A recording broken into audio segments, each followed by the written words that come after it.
Informasi seputar bola. Bolaku, bola kita.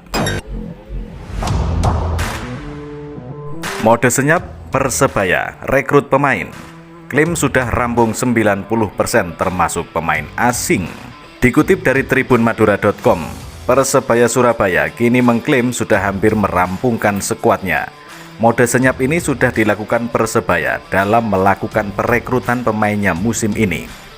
Manajer Persebaya Yahya Al-Kathiri mengungkapkan total 27 pemainnya yang sudah menandatangani kontrak.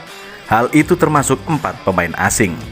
Padahal sebelumnya Persebaya resmi melepas 14 pemainnya musim lalu. 4 diantaranya merupakan pemain asing. Tim berjuluk Bajul Ijo itu baru merilis 3 pemain rekrutan baru. Leo Lelis ex Persiraja, M. Jainuri ex Persela, dan Andre Octaviansyah ex Persikabo. Total yang sudah tanda tangan kontrak 27 pemain, termasuk pemain asing dan pemain internal. Kemudian dalam proses 3, ungkap Yahya Al-Kathiri. Jumlah tersebut termasuk 3 pemain muda jebolan tim kompetisi internal Persebaya EPA U20 yang baru saja santer terdengar lolos seleksi yang dilakukan Aji Santoso. Ketiganya Denny Agus, Rifki Afrian, dan Arif Catur Pamungkas. Pemain lokal tinggal di launching saja, insya Allah sudah jadi. Mudah-mudahan tinggal yang 3 orang pemain lokal ini selesai berarti sudah selesai, jelasnya. Asing sudah semua termasuk striker, tambah Yahya Al-Kathiri. Untuk slot pemain asing, Persebaya baru memperkenalkan 1 pemain, Leo Lelis. 3 pemain lain disebut Yahya Al-Kathiri sudah terjadi kesepakatan secara tertulis, meski manajemen enggan memberi bocoran terkait 3 nama pemain asing itu. Namun santer beredar 3 nama pemain asing tersebut adalah Wesley Junior, striker asal Brasil, So Yamamoto, gelandang asal Jepang, dan Igor Vidal, gelandang dari Brasil. Meski sudah sepakat secara tertulis, Persebaya punya alasan tersendiri tidak mengumumkan 3 pemain asing barunya. Selain Leo Lelis, 3 orang lainnya masih terikat kontrak semua. Semua pemain asing yang jelas kemungkinan datang akhir Mei atau awal Juni, pungkasnya. Sementara itu, Cak Eri bertemu Presiden Persebaya Surabaya matangkan rencana trofeo pre-season.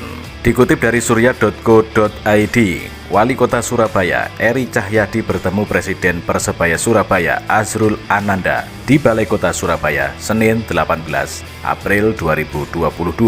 Ada sejumlah hal yang dibahas dalam pertemuan 60 menit tersebut. Di antaranya terkait dengan persiapan trofeo sebagai ajang pramusim Persebaya. Wali kota yang akrab disapa Cak Eri ini menjelaskan bahwa ajang trofeo tersebut juga digelar untuk memeriahkan Hari Jadi Kota Surabaya HJKS pada Mei mendatang. Untuk menyambut ulang tahun Surabaya juga ada trofeo, kata Cak Eri kepada jurnalis seusai pertemuan. Pemkot bersama Persebaya akan menentukan tim mana saja yang akan ikut dalam ajang ini. Masih dibahas antara tim dari Pemkot dengan timnya Mas Asrul, sehingga timnya belum kami tentukan, jelas Cak Eri. Selain soal rencana trofeo, pertemuan tertutup ini juga membahas Bromocom Challenge 2022 berlangsung pada 21 Mei mendatang. Ajang yang digagas Asrul ini rencananya akan start dari Surabaya dan finish di Kota Pasuruan. Sehingga kami juga koordinasi terkait kegiatan itu. Event ini juga akan dirangkai dengan persiapan ulang tahun Surabaya, ungkapnya. Melalui berbagai event olahraga ini, pihaknya optimis Surabaya mendapatkan dampak positif. Selain warga semakin sehat, juga ada perputaran ekonomi yang berjalan. Semoga menggairahkan olahraga di Surabaya. Memang hari ini saya menggerakkan olahraga supaya pikiran kita sehat dan positif. Tak hanya sepak bola dan sepeda saja, kami juga siapkan Piala Wali Kota Basket dan Futsal untuk SMP dan SMA, tandas Cak Eri. Di sisi lain, Presiden Persebaya Surabaya Azrul Ananda menjelaskan bahwa ajang trofeo digelar sebagai ajang memeriahkan Hari Jadi Kota Surabaya. Sebagai tim kebanggaan arek-arek Surabaya, tim berjuluk Bajul Ijo ini memiliki semangat yang sama untuk menyelerakan kota pahlawan. Bagaimanapun, Persebaya mewakili Surabaya, sehingga kami juga mengusulkan untuk merayakan ulang tahun Surabaya dengan menyelenggarakan pertandingan. Alhamdulillah, sama-sama semangat. Nah, soal teknisnya nanti akan kami bicarakan, katanya.